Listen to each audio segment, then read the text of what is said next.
Hafiday and welcome to our special presentation of The Interview with Rota Mayor Aubry Hocog.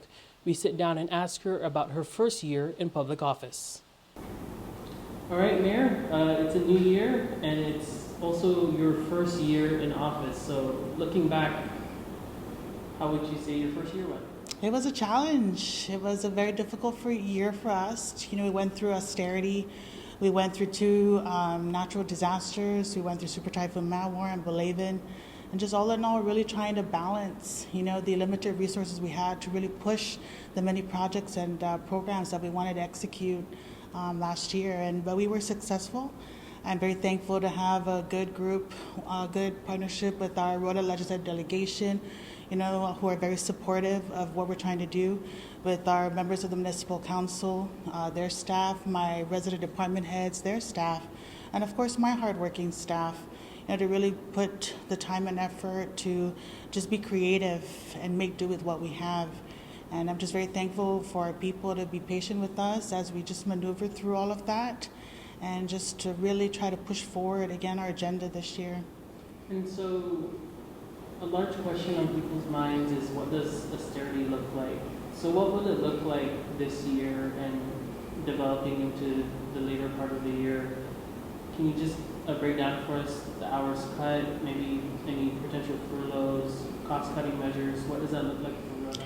So we are still on the 70-hour austerity, the 10-hour cut, along with many of our brothers and sisters from the neighboring island. Of course, we have been already complying with the cost-cutting measures given by our executive branch. And we do recognize that it will be even more difficult, especially more so now with having our municipality cover the cost of utilities. It is very, very difficult on our end. Whatever funding we get on a monthly basis from the budget for fiscal year 2024, it really just goes to fuel. It goes to our communications and our utility bill.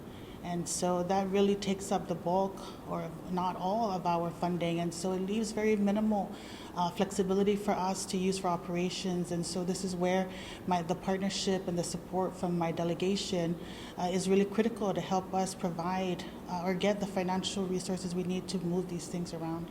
What is the municipality's overall budget? So we receive about $10,000 a month from the fiscal year 2024, and with that, a portion of that goes to OPA, and the remaining we divide accordingly for our communications, fuel, and our power, the utilities. And of course, we just also like to recognize that we do cover the fuel for our Rota liaison office, where our staff assist our patients who travel to Saipan or who are there to seek medical care. And when it comes to paying bills, you said those last remaining funds go straight to those utilities and fuel.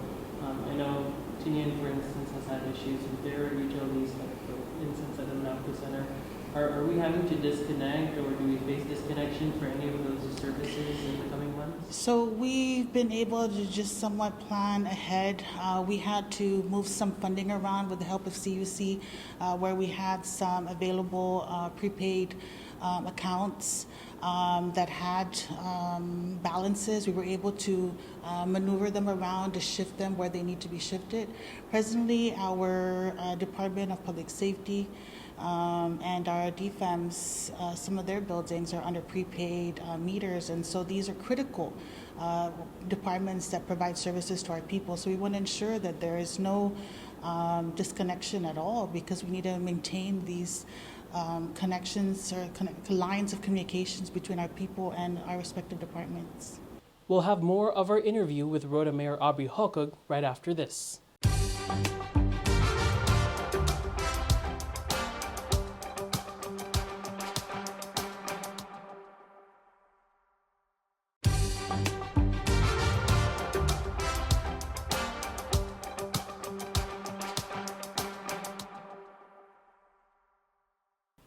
Welcome back to this special presentation of The Interview with Rota Mayor Aubry Hocog. In our next segment, we ask her for an update on some of her major goals since she first entered office, including infrastructure. And I wanted to follow up on some of the things you mentioned in your State of the Island address, and I recall infrastructure was the main item. Yes. So does it remain the main priority, and give us an update? Yes, it does. We've been very aggressive last year applying for federal grants. As we know, our general funds are not able to provide that support, so we were able to secure federal funding to build, and that's going to be our main goal this year, is to build, to construct, and to renovate our facilities here on Rota. We recognize that, of course, we rely on tourism, and we need people to come, and so we want to use this time because it's so expensive to travel to Rota, and so we're going to use this time to address our facilities here internally. And again, with the help of the delegation, we were able to secure some funding to renovate public facilities by securing and getting approval for some of the grants, particular community development block grants or the Office of Insular Affairs. We were able to secure funding to construct facilities here. I also have intention, and I've already written, to utilize our CIP funds to build here on Rota. So that's really going to be our main priority right now. Of course, we want to address other issues. One of the top priorities we've always shared is the importance of our port of entries, and with the help of speaking with Department of Defense, seeing how we can get some funding for feasibility studies so that we can be eligible to, be awarded some grants to upgrade those facilities. And then we are just very, very happy to work with the Office of Grants Management to secure an energy grant that will help reduce the cost of utilities here on our island. And so Rota would be the pilot municipality or pilot island for this project to help reduce the cost of utilities here. That's big news. Yes. Can you explain more about how that came about and what it will look like and when people can expect it? So the award hasn't been finalized in terms of what the amount will be. It's just that we are in communication and working with Office of Grants Management to submit. I know proposal was submitted because we had to do some data collection and get some information for their grant submission to allow or to disseminate some solar panels to the residents here in Rota, which will help significantly reduce the cost of their utilities on island. All right. And I wanted to also follow up on the infrastructure projects. What are some specific ones that you're working on?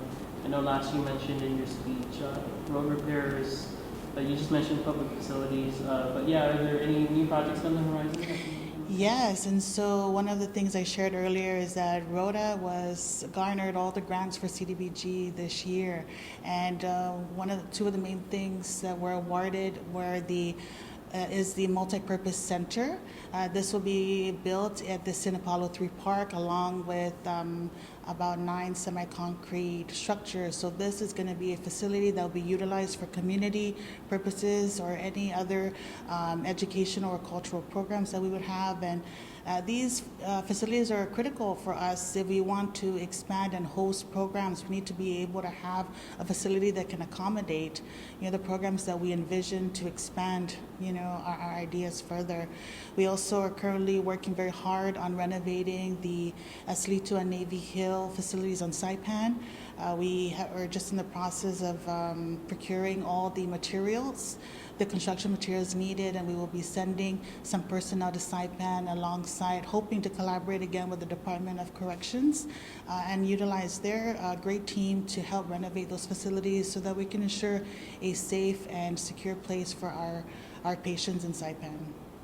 I did want to touch on another major initiative that you mentioned in your State of the Island address, which is environmental initiatives. Many people have seen on social media your 1,000 fruit tree initiative. So how's that going? That's great, and I really want to thank our great partnership with my resident department heads and all our staff who see this as a great thing. I think there's something so beautiful and so so beautiful, and recognize that you can easily pick fruits. I know many people, living elsewhere, this is not an opportunity for them, but for us, this is something great. I think that our children can enjoy. Last year, we met our quota of 250. We actually planted 255. And in fact, one of the grants that we secured was the Tatanum project under the Office of Insular Affairs. And this will allow us the opportunity to pass out or to accommodate up to 250 residents each to have an option, about 500 residents to have an option either to plant and vegetables, plant fruit trees to somewhat promote backyard farming, or because of the cost of eggs here in Rota being so high, we will be disseminating or distributing chickens so that they can grow eggs, harvest them, and that way we would also provide the lumber for the chicken coop and for the the vegetable plots. Yes. So about 700 or so more trees than. Yes, so we will be able to meet our quota with the Tatanum project. Our aim is to accommodate about 500 homes here on Rota, and so that will definitely help push our number. We've already started and with the Rota Marathon, planting about 7, and so we definitely want to continue that. We've identified some other locations. We just need to prepare those sites for the planting. Thanks so much for tuning in to this special presentation of our interview with Rota Mayor Aubry Hocog. We'll have more after this.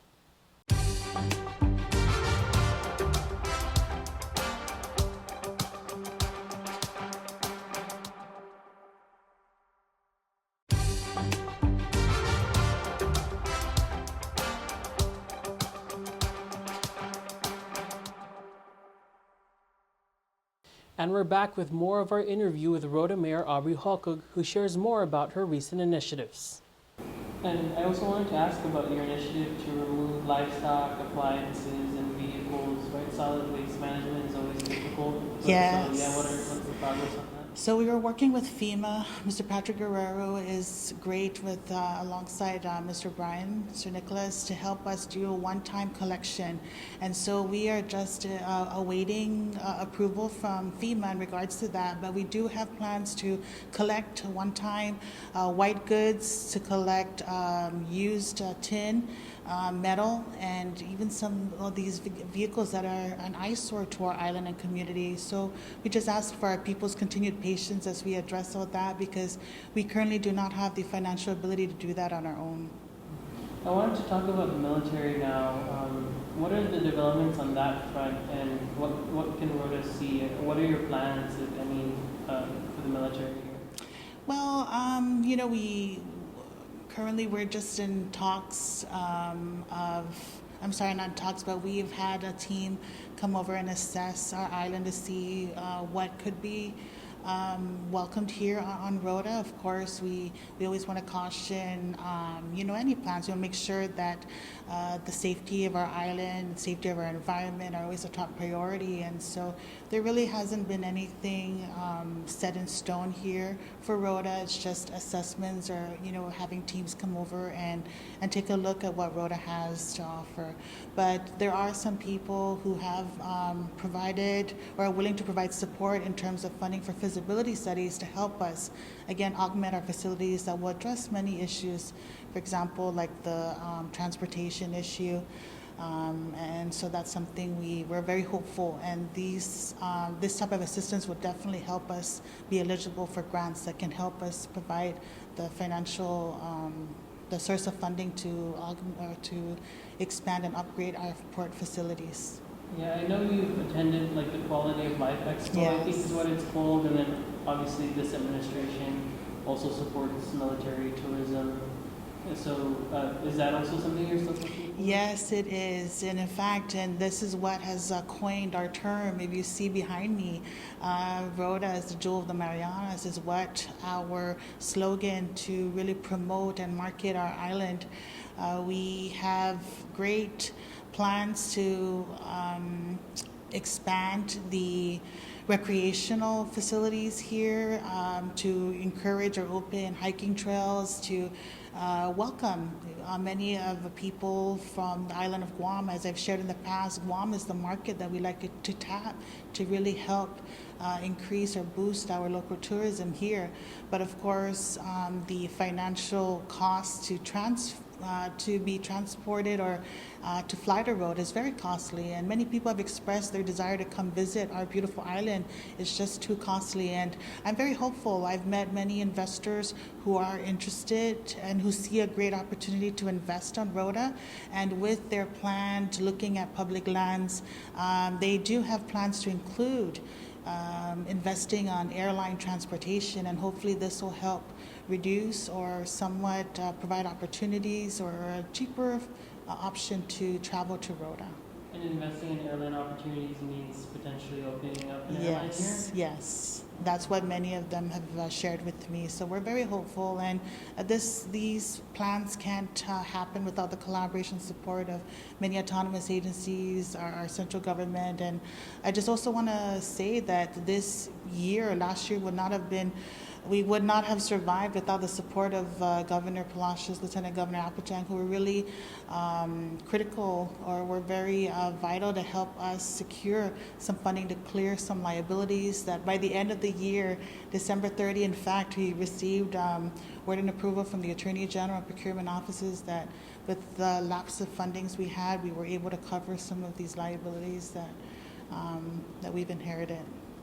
I want to just stick on the issue of flights, because that's one of the major things here. I mean, the cost of our ticket, even between Saipan and Rota, is almost comparable to Korea, right? Yes. And so the solution, you think, is hopefully to get new investors in that will drop down the price again for us? Yes. Or is there also potential working out with Star to get it low if possible? I think it's both. I think we need both. We need Star Marianas to be successful. We need also other airlines to accommodate the number of passengers we're looking at. We really want to stimulate our local economy. We need more than one flight from Guam to Rota. I know Star initially we're offering 2 flights a day, but because of the rise in the landing fees, many people cannot afford to travel. A round-trip ticket from Guam to Rota, that's the salary of my employees per, biweekly, their biweekly salaries. So, of course, their priorities will not be to travel, but rather to pay what their needs are. And so we definitely feel the need to encourage and invite more investors. I think having competition is healthy. And we're very also glad that Star Marianas has been very accommodating with Rota Marathon. They were very supportive, right? And we're very thankful for them to express their support for our programs here in Rota. I wanted to also ask about shipping. I just interviewed the Rota Chamber of Commerce, about 5 of their members or so. That story will be out on Monday. But one of the major issues they mentioned is just the lack of major shipments coming in, and just the cost of doing business on island. I mean, one person even questioned, is it worth it to open a business and even sustain your business? So when it comes to shipping, how are you addressing that issue? So, of course, we want to take a look at we need to do an assessment. Many people have shared with me that it is cheaper to send items from Korea to Saipan, but it's more costly to send items from Saipan to Rota. And in fact, there's something we need to look at, because many of the commodities we have come from small chartered boats, and the costs are still the same. They don't offload through RT&T, they offload through the West Harbor Marina, yet the price of commodities still remains. So we need to really take a look and assessment, or, have an assessment done as to really what is the trigger. I know there was the wharfage was waived, but still we did not see reduction in price. And I do understand the businesses have to do their markup to make some money for them, right, to be able to survive. And I think it's really just sitting down and talking to the Rota Chamber. I'm very glad that they were able to gather and, I guess, formalize, right, or form the organization. I think now we need to make it a priority to sit down with the Rota Chamber and really discuss and fine tune where is the costs coming from and what can we do to help reduce that, because it's very expensive. Many of our people tell us, even through posts on social media, how the cost of one item is and compared to others, and it's very, very difficult to afford to live here in Rota. Yeah. So what's your message to the business community? I guess to the chamber, but there are other folks that maybe who are not a part of that but are conducting business here. Almost it seems as though they just need a lifeline right now, and maybe some of the larger issues are going to be addressed a year, maybe even more down the line. So yeah, what is your message to the business community? We need them. We need small businesses to be able to survive. We need them to help our economy here, and we want to do what we can. And so this is where our delegation and our municipal council, we all need to come sit down and really have a hard discussion, and be transparent and talk about the issues that we can do from our standpoint for the municipality of Rota. It always is going to cost more to ship to Rota because of how far, or the extra cost added on to bringing items into Rota. But I think that's something that I will definitely prioritize this year and make plans with our delegation to see what we can do, if laws need to be amended or if we need to find some sort of support to subsidize our business community in the meantime. We definitely want to try to find some solutions to help address their concerns. And we'll have more with Rota Mayor Aubry Hocog right after this.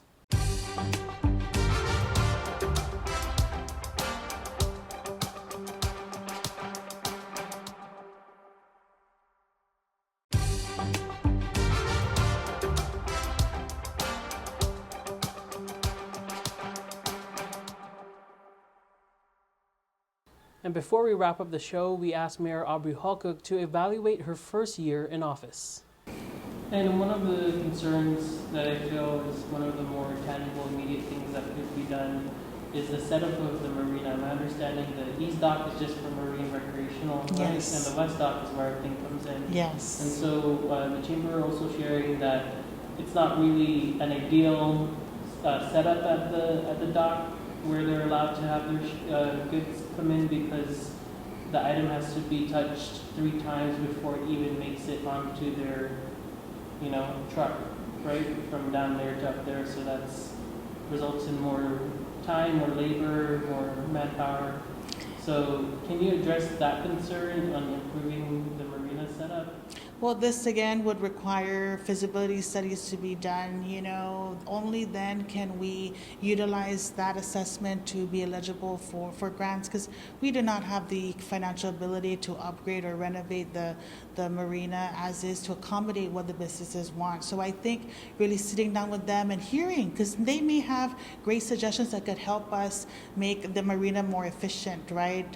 And so our delegation, we really need to sit down and address how can we limit or how can we reduce the touch of the commodities from one facet to another, to see how we can help them save money, because ultimately when we make them save money, our consumers will save money, and so that's definitely what we want to try to do. And I will speak with our delegation and make sure that we find time to address and sit with our Rota Chamber and definitely address that.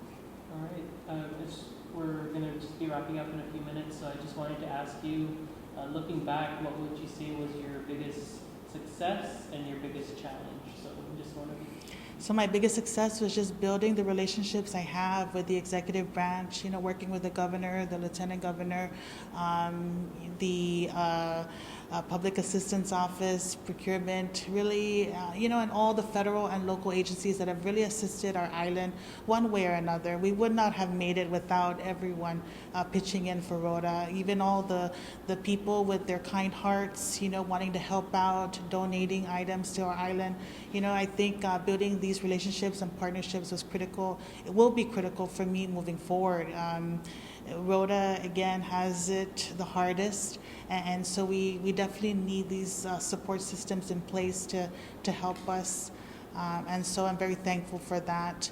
And of course, the challenge will be the very limited resources we have in comparison to our neighboring islands. And so we definitely want to try to find something that works for us and see how we can increase our funding source to really help us move. You know, we have a lot of plans and I cannot do it alone, and I need the partnership and help of not only our leaders, but even of our people. You know, we all, I've always said it many times that we all love our island, and we make it what it is, and if we want it to be great, then we need to put our hands together, our minds together, and work hard together to make that happen. You know, to really evaluate us ourselves is always a good thing. I've given out, in fact, surveys to our staff, surveys to our departments to have them reflect and see how we did as a municipality, and to share what the successes were, to share what the challenges were, and to just provide some recommendations. So we got some really good feedback. In terms of a grade that you mentioned, to grade us, you know, there's always room for improvement, always room to learn and grow, and we are very open to hearing recommendations and suggestions, even criticisms. You know, we welcome that because we want to be better, we want to do better, and by hearing things and feedback from people, that provides a wider perspective, and we're always open to hearing.